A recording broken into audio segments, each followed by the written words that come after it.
Assalamualaikum warahmatullahi wabarakatuh.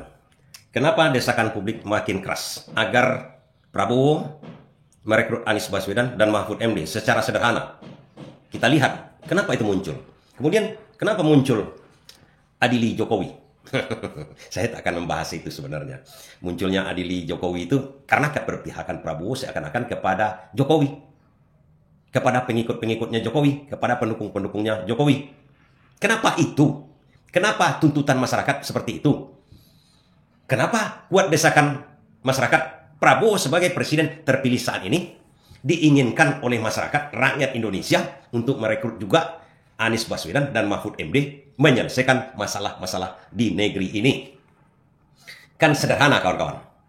Kita tinjau dari psikologinya masyarakat Indonesia dan narasi yang digaungkan selama ini mulai dari zaman kemerdekaan atau zaman perjuangan sampai saat ini. Di mana kita memimpin itu adalah untuk berjuang bersama rakyat, melayani rakyat. Kan itu yang dikatakan juga oleh Prabowo. Bukan kita bekerja untuk pemimpin-pemimpin kita. Pemimpin yang harus bekerja untuk rakyat. Di sini kita mengerucut lagi yang disampaikan oleh Prabowo. Presiden-presiden seluruhnya kan narasinya berjuang untuk rakyat, memimpin, memajukan ke negara ini. Ya memang dalam Undang-Undang Dasar kita di pembukaan kan mengatakan begitu. Dibentuklah. Tujuan pembentukan pemerintahan itu adalah untuk mensejahterakan, memajukan kesejahteraan umum, untuk melindungi segenap tumpah darah Indonesia ini. Kan itu tujuan, mensejahterakan. Berjuang sebenarnya. Memimpin itu adalah berjuang, bukan mengkorupsi negara ini. Itu timbal baliknya. Bukan itu tujuannya. Dan ada 3 orang kemarin berkompetisi. Ganjar, Anies, dan Prabowo. Sangat bagus. Kalau kita mengerucut di sini, karena saya melihat track recordnya yang 2 aja saya tengok. Anies Baswedan dan Mahfud MD yang sudah teruji. Oke. Terus. Tapi pertanyaan lagi, kenapa desakan publik itu sangat kuat? Bahkan sekarang ada narasi adili Jokowi.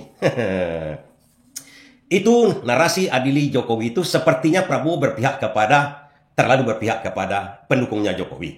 Sehingga masyarakat menginginkan Prabowo sebenarnya tidak terlalu mengikut ke arah-arah mendukung Jokowi atau mengakomodasi terlalu banyak kepentingan Jokowi. Sedikit mungkin bisa. Tapi karena keberpihakan Prabowo itu terlalu dilihat masyarakat, sementara Prabowo ini adalah presiden seluruh rakyat Indonesia, baik pendukung Anies, pendukung Ganjar, pendukung maupun yang tidak mendukung. Kan begitu. Pertanyaannya kenapa? Kenapa begitu? Itu pertama jawabannya. Karena terlalu berpihaknya Prabowo. Sementara Prabowo ini adalah presidennya Gerindra, presidennya PDI, presidennya Anies Baswedan, presidennya Mahfud, presidennya Ganjar, presidennya yang tak memilih dia, yang golput juga kemarin.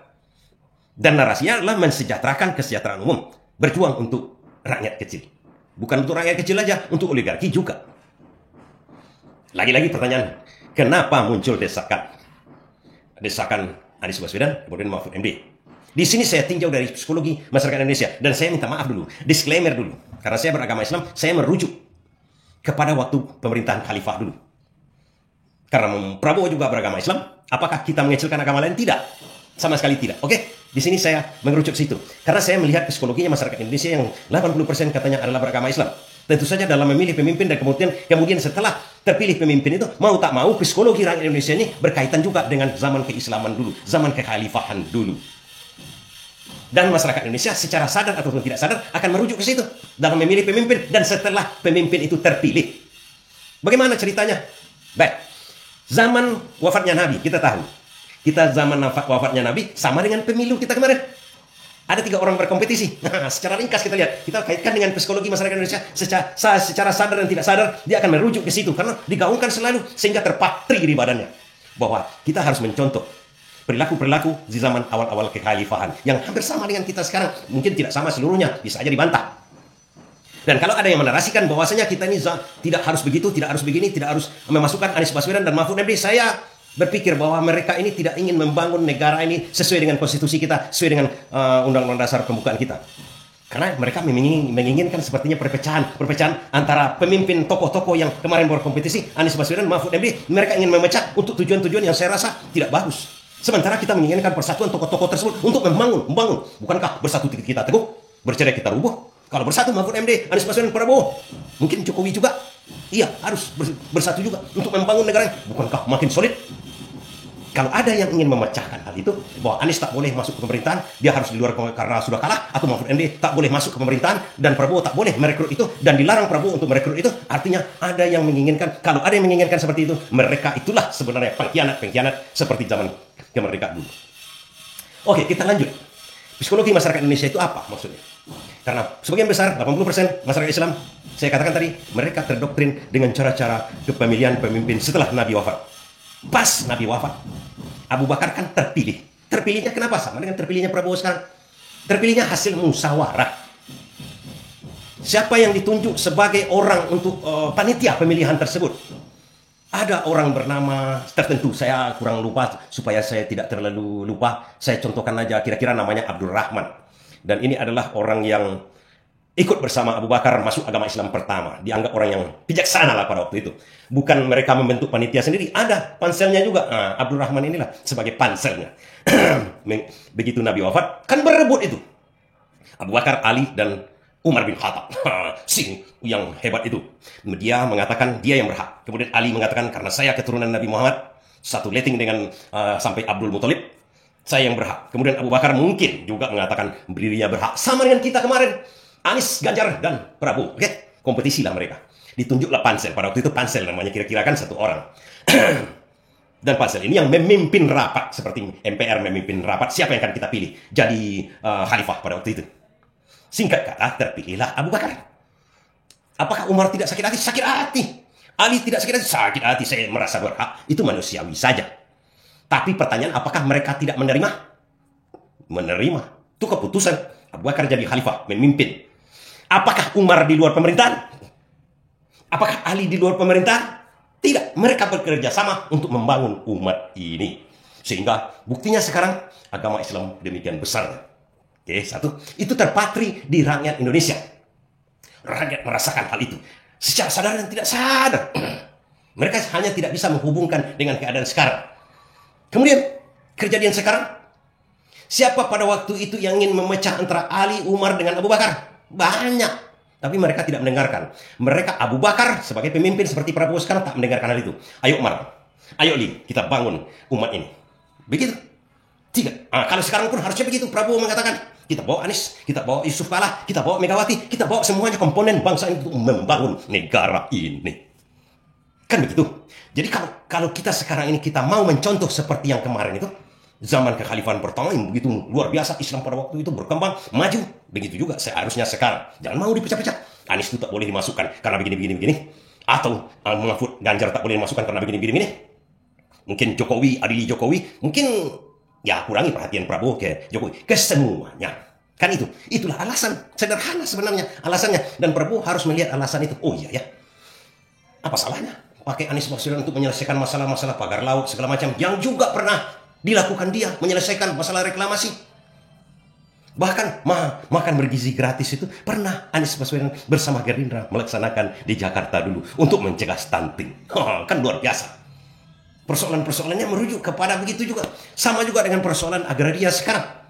Di mana tanah rakyat kemarin di Tangerang ya, dieksekusi, dipaksa untuk jual segala macam. Ini rakyat ini.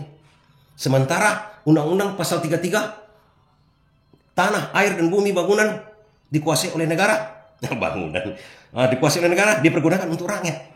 Sementara ini ada oligarki, ya rakyat juga yang mengeksekusi itu. Kabar-kabarnya kan begitu. Tidak boleh. Atau seperti di Rempang untuk Cina misalnya kan. Sementara rakyat yang betul-betul sudah bertempatan di situ diusir. Jangan, tak boleh seperti itu lagi. Dipindahkan lah, ya istilahnya dipindahkan. Sementara dia nyaman di situ. Sementara kita ingin mensejahterakan dia di situ. Sementara kita ingin membuat kedamaian di situ, melindungi mereka di situ. Pemuka undang-undang. Dan Anies telah melaksanakan begitu Kampung Akuarium diusir oleh Ahok dari tanah negara. Anies Baswedan berikan tanah negara itu kepada warga Kampung Akuarium kembali. Dibulldozer oleh Ahok, di segala macam kan. Anies telah buktikan dia berikan kepada rakyat. Dan Prabowo dalam pidatonya mengatakan dia pro ke rakyat kecil. Ada tukang becak yang narik becak umur 70. Mungkin Prabowo tidak melihat di tempat lain. Ada 80 tahun masih bertani, makan pagi, siang makan juga sedikit. Malam diet lagi. Mungkin belum melihat seperti itu. Dan ini dibuktikan oleh Anies Baswedan. Ada niat dia. Undang-undang pasal pembukaan undang-undang itu dilaksanakan dia. Kemudian pasal 33 dilaksanakan dia. Bumi, air, dan tanah dipergunakan, dikuasai oleh negara dan diberikan untuk kesejahteraan rakyat. Kira-kira begitulah. Jadi tanah itu bukan untuk oligarki, bukan untuk perusahaan. Perusahaan itu kan tidak ada dalam sistem rakyat kita, itu tak ada. Tidak ada badan hukum itu diberikan kepada badan hukum, katanya tidak ada. Diberikan kepada rakyat, untuk kesejahteraan rakyat. Kalau seandainya rakyat gara-gara itu tersiksa, teraniaya, tidak boleh diberikan kepada perusahaan, tidak boleh diberikan kepada asing. Itu Undang-Undang pasal 33. Itu pertanyaan. Itulah menjelaskan kepada kita, makanya rakyat publik Indonesia ini, itu pertanyaan kita dari awal kan. Kenapa publik mendesak betul sekarang Prabowo untuk pakai Anies Baswedan? Itu rekam jejaknya. Mahfud MD, bagaimana kasus-kasus kemarin, walaupun dia di bawah Jokowi, tapi katanya masyarakat kurang percaya kepada Jokowi. Tapi kenapa kepada Mahfud MD sebagai personil yang di bawah notabene adalah menjalankan kebijaksanaan Jokowi dipercaya rakyat? Karena track recordnya tadi. Dan begitu yang lain-lain. Artinya masyarakat Indonesia yang sebagian besar katanya beragama Islam, mereka samar-samar melihat ke atas. Oh begitu ya cara membangun negara ini supaya maju, supaya sesuai dengan pembukaan Undang-Undang Dasar 1945 yang juga dicetuskan ternyata oleh orang-orang Islam. Yang ternyata juga yang berjuang dulu Pangeran Diponegoro itu adalah beragama Islam. Imam Bonjol itu beragama Islam. Cut Nyak itu beragama Islam. Dasar-dasar agama Islam itu mencuat seluruhnya di sini. Jadi kalau ada orang menarasikan, oh tak boleh Mahfud MD dan Anies Baswedan karena kalah. Kenapa partai-partai itu masuk mencemplung ke situ, PKB, Nasdem, kemudian PKS? Kok boleh? Dan kemudian bagaimana sekarang PDIP menginginkan masuk pemerintahan? Kok boleh? Kok Prabowo mau? Jangan dibeda-bedakan. Kalau demi untuk berjuang, untuk pembangunan negara ini, untuk kemajuan negara ini, yang tak boleh itu, yang tak membolehkan, yang menarasikan tak boleh itu adalah pengkhianat bangsa. Itulah alasannya. Kenapa publik menginginkan Prabowo merekrut Anies Baswedan, Mahfud MD, dan tokoh-tokoh lainnya untuk membangun negara ini. Jangan dengarkan para pengkhianat bangsa ini, kawan. Pak Prabowo. Terima kasih.